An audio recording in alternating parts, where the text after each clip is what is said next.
Hi, I'm Brianna Martinez, and I'm here with Ali Lentini and Jake Ippolino, and today we're going to be talking about software as a service and how it makes it more difficult for artists to make a career in the digital age. So, Ali, I know you're currently working in a job where you have to make logos and stuff like that. How did you learn how to do all that?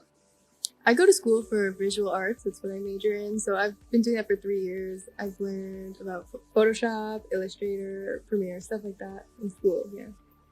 And did you have Adobe subscription before this, or did you just kind of learn it or get it for free at school?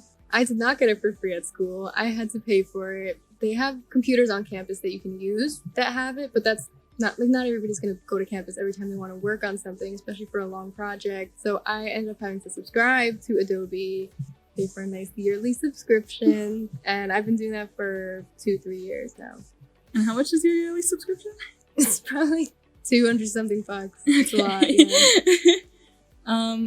So yeah, it's clearly a very expensive thing to get into as a digital artist. And I don't understand why Adobe makes it so expensive and why it's the industry standard. Jake, do you have anything about that? Yeah, so Adobe's been pretty rooted in the market for a while now.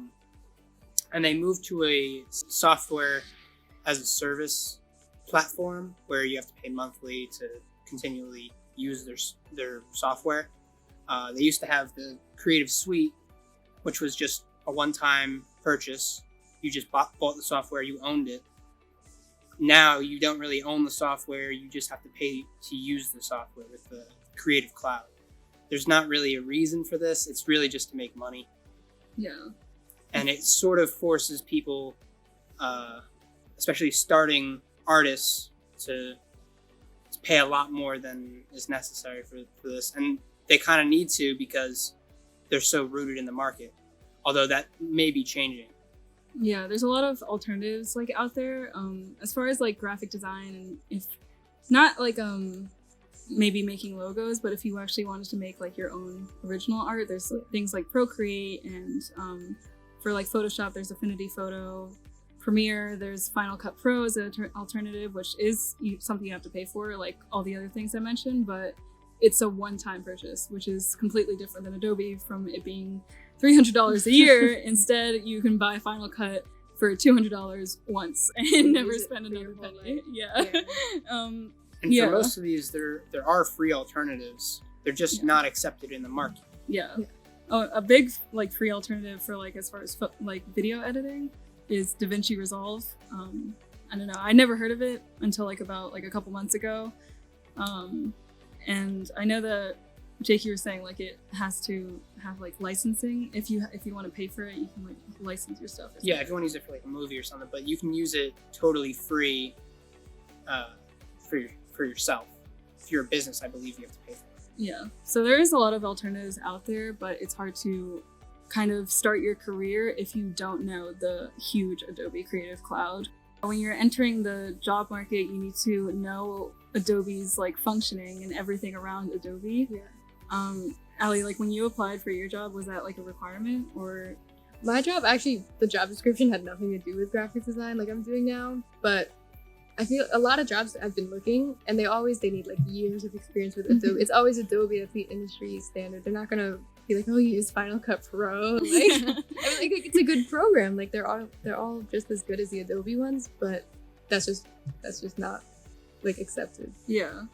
And it's it's sad because especially the type of artist I am, and I know that you do physical work too, a traditional artist, there's this pressure where you can't just jump into this entrepreneurial employment and just sell your prints without having an established platform. Definitely. So you have to kind of train yourself around these new mediums like digital art, and I personally I bought $1,000 iPad just to do this.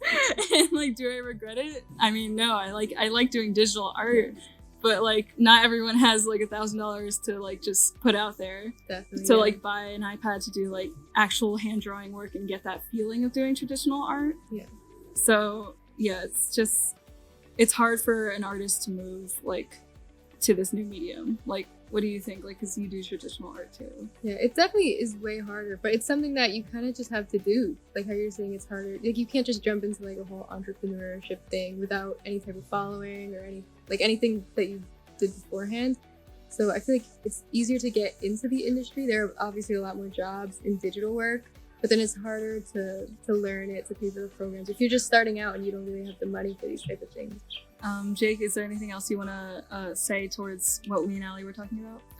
Yeah, so I think the iPad is really kind of edging out products like a Wacom tablet, where you'd have to buy this expensive tablet in addition to a computer, and then also pay for Photoshop or Illustrator on top of that, where you can just buy an iPad, an Apple Pencil, and Procreate, or one of the other apps, whatever's applicable to you, and not have to pay a subscription and have it be way less expensive. Yeah. And have it all be an all-in-one device. Yeah, that's true. If you think about it, like as far as like overall cost, an iPad is probably like the cheapest way, and you can use it for other things to enjoy. So yeah, and on the used market, you can get them even cheaper. You can get first or second generation iPad Pro, and that's what I did. Yeah. I mean, I'm not an artist, but I like using it for have handwritten fun. notes. Yeah. So, Allie, do you have any final thoughts? I think you have to always kind of look to the future. Like the job I applied for had nothing to do with my career, but here I am. I somehow ended up doing something with it anyway.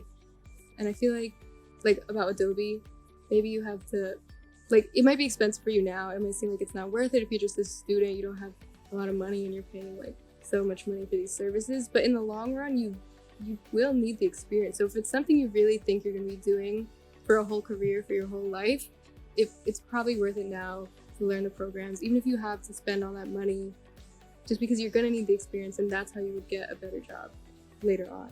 Yeah, very true. Jake? Yeah, so I hope the industry moves away from software as a service, especially for products like this. I think you should be able to own your own software and be able to purchase it outright. And I just hope that we move towards that.